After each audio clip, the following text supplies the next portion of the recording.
नमस्कार, मी पायल. SB news Maharashtra channel मध्ये आपले स्वागत आहे. आजच्या या बैठक प्रसंगी व्यासपीठावर उपस्थित असलेले शिवसेनेचे उपनेते आणि जालना विधानसभेचे लोकप्रिय आमदार माननीय अर्जुनरावजी खोतकर साहेब,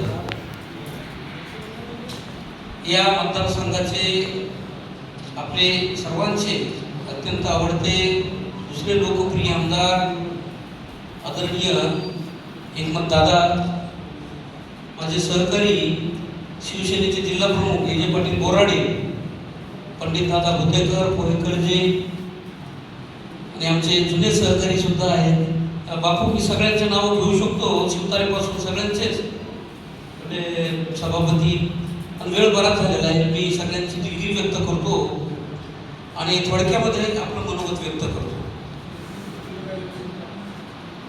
खरं तर आता पक्षानं माझ्यावर परभणी लोकसभा मतदारसंघाची संपर्क नेता म्हणून जबाबदारी टाकली. याला कारणीभूत हे दोघे, कारण की मी खूप दिवस विचार करतो की साहेब एक बूथ प्रमुख नेमा, शाखेचे बोर्ड लावा. म्हणजे मी 7 वर्ष जालना शहराचा शहर प्रमुख होतो, त्याच्यानंतर 7-8 वर्ष उपजिल्हा प्रमुख होतो, 15-16 वर्ष जालन्याला जिल्हा प्रमुख म्हणून होतो. आणि आता पुन्हा मला वाटतं आता याचा काहीतरी फलित निघल तर पक्षाने तुमचा याच्यात जरा दांडगा अनुभव आहे म्हणून तुम्ही आता संपर्क नेता म्हणून काम करा. दोघांनी शिफारस केली, मला वाटतं तुम्ही दुसरीकडे कुठेतरी शिफारस करतील, पण यांनी संघटनेत केली. पण हरकत नाही, संघटनेमध्ये सुद्धा काम करण्यामधला एक वेगळा आनंद असतो. शेवटी निवडून येणारे लोक हे संघटनेच्या ताकदीवर निवडून येत असतात. कोणत्या पक्षाची काय ताकद आहे हे त्या पक्षाचं संघटन किती मजबूत आहे ही ताकद या संघटनेवरच निश्चितपणाने ठरत असते. आणि आपण तसा विचार केला तर गेली जवळपास मी आणि खोतकर साहेब महाविद्यालयातून बाहेर पडलो आणि आम्ही शिवसैनिक झालो. कॉलेजमधून बाहेर पडल्या आम्ही शिवसैनिक झालो.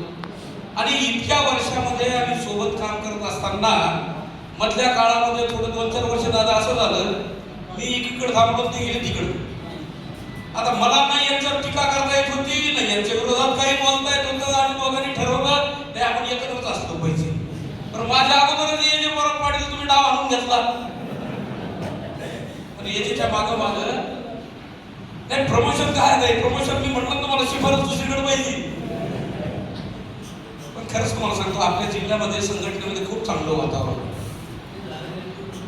हा खरंय. कारण याचं कारण आहे की आपल्या जिल्ह्यामध्ये लोकांना लोकप्रिय असणारे, लोकांमध्ये असणारे नेते कायम, म्हणजे अर्जुनरावच्या रूपाने असताना दादा आता या मतदारसंघामध्ये तुमच्या रूपाने असतील, हे आपल्याला शिवसेनेला, संघटनेला, कारण की संघटनेला चेहरा असावा, पक्षाचा विचार असतो, पण स्थानिक पातळीवर चेहरा असावा लागतो. आणि तो चेहरा होण्याचं गेली अनेक वर्ष काम या जिल्ह्यामध्ये अर्जुनरावनी केलं. आणि आता त्यांच्या जोडीला भक्कमपणाने या मतदारसंघामध्ये दादा आहे. आता आम्हाला काही कामं दिले, संपर्क प्रमुख नेमलं म्हणजे नुसतं नेमलं नाही, लक्षात घ्या. मला संपर्क प्रमुख नेमलं, मी लागलीच कामाला लागलो. संपर्क प्रमुखाचा आदेश आला, पत्र हातात आलं की दुसऱ्या दिवशी संभाजीनगरला बैठक झाली.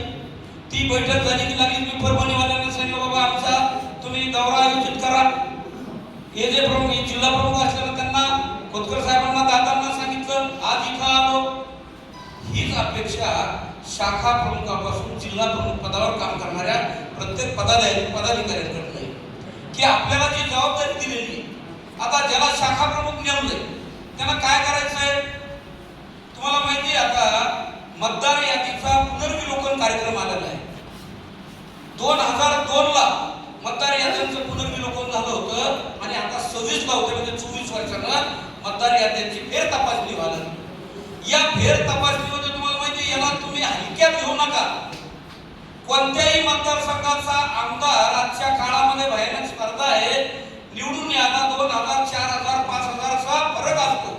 आणि आपल्या विरोधकांनी नेमके तेवढेच मतं दुसरीकडचे जर वाढवलेले असतील तर आपल्याला निवडणुकीमध्ये आपल्याला मिळणारे मतं मिळून सुद्धा हे बाहेरचे मतं आपल्याकडे असल्या कारणाने आपल्याला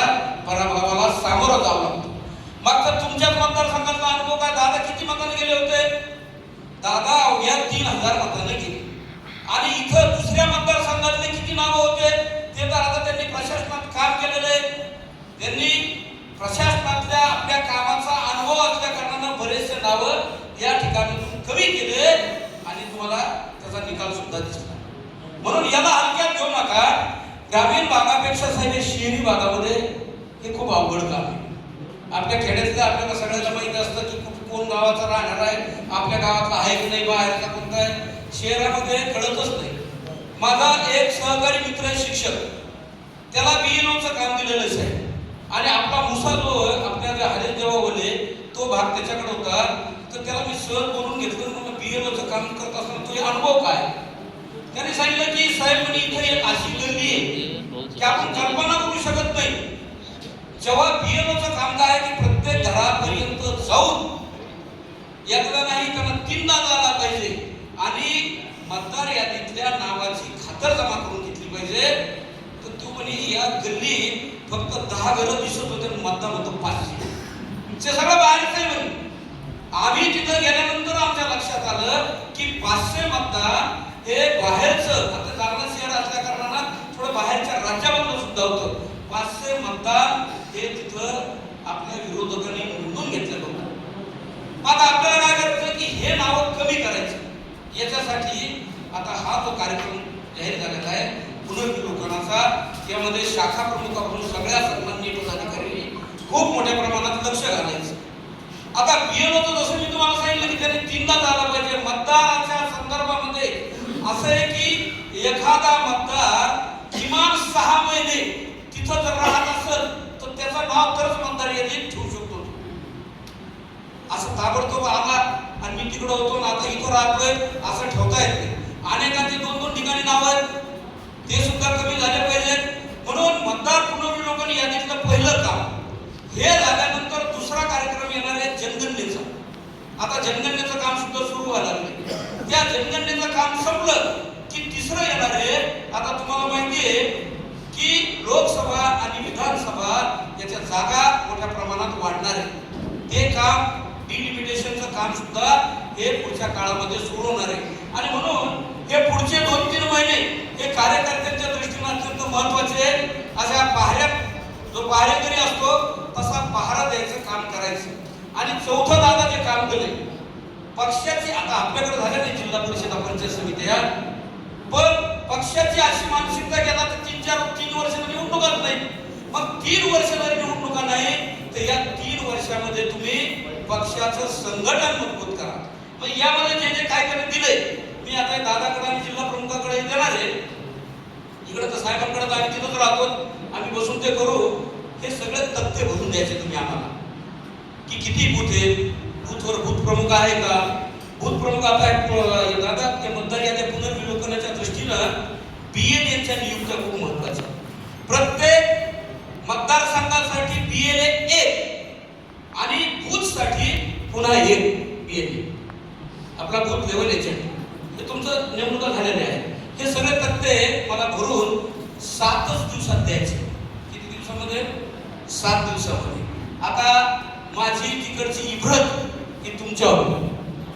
तुम्ही जर 15 दिवस लावले तर ते म्हणजे संपर्क प्रमुख नेमला आणि काम करतो का नाही करतो. 15 दिवस झाले अजून आम्हाला या सगळ्या माहिती आलेल्या आहेत.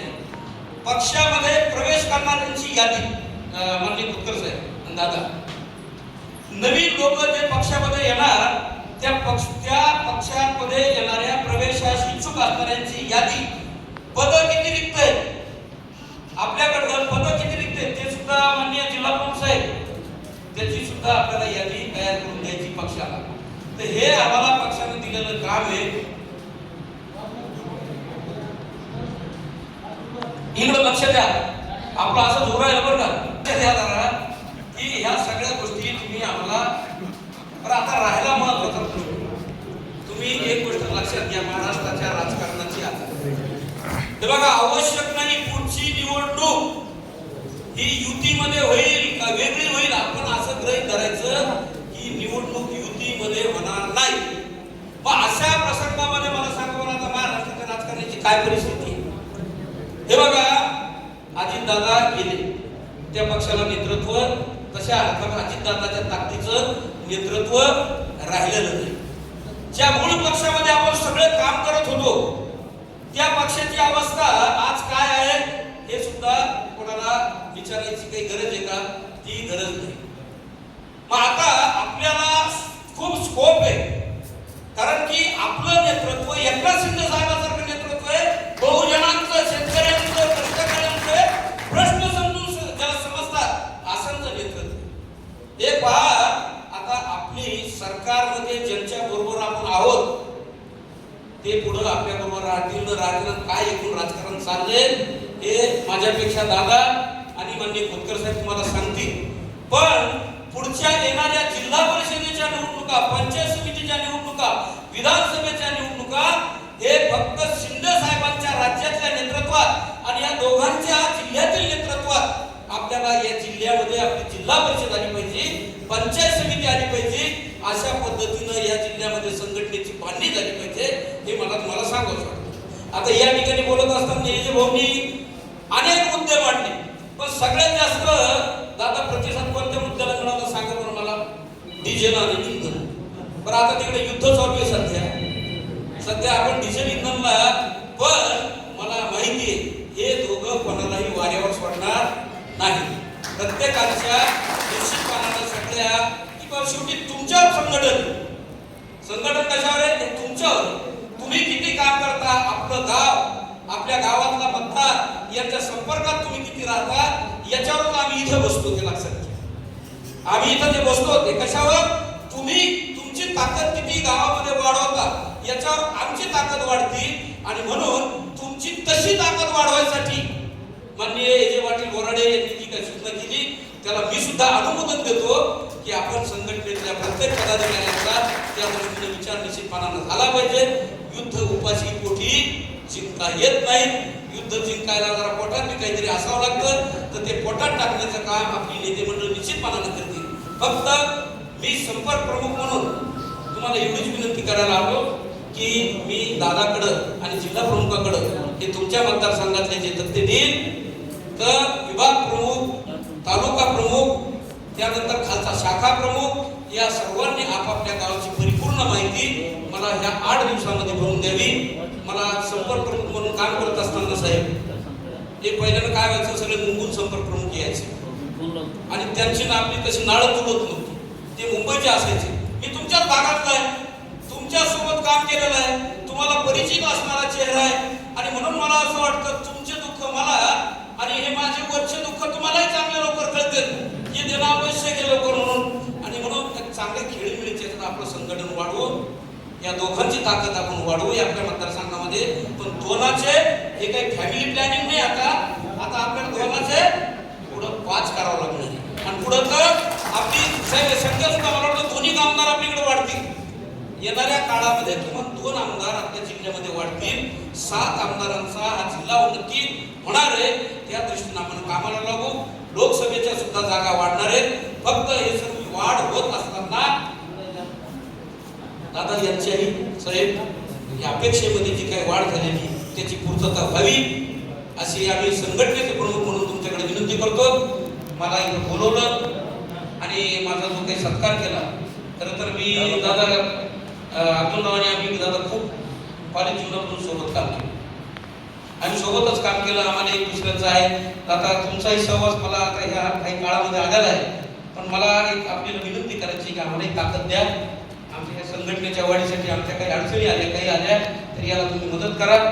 आणि संघटनेला खरं झालं, आता मी खूप वर्ष संघटनेत काम केलं. संघटनेतला कार्यकर्ता ही आपली रीड की हड्डी म्हणतो ना आपण, हा मणका असतो. हा कार्यकर्ता, हा मणका जर ठिसळला तर तुम्हाला सांगतो ती संघटना कोलमडून गेल्याशिवाय राहत नाही. आणि म्हणून या मणक्याला जपायचं काम आपण सर्वांनी मिळून करावं एवढी पुन्हा एकदा विनंती करतो. थांबतो. धन्यवाद. जय हिंद, जय महाराष्ट्र. एसबी न्यूज महाराष्ट्र चॅनलची संपूर्ण माहिती ऐकण्यासाठी चॅनलला सबस्क्राईब, लाईक, कमेंट व शेअर करा. धन्यवाद.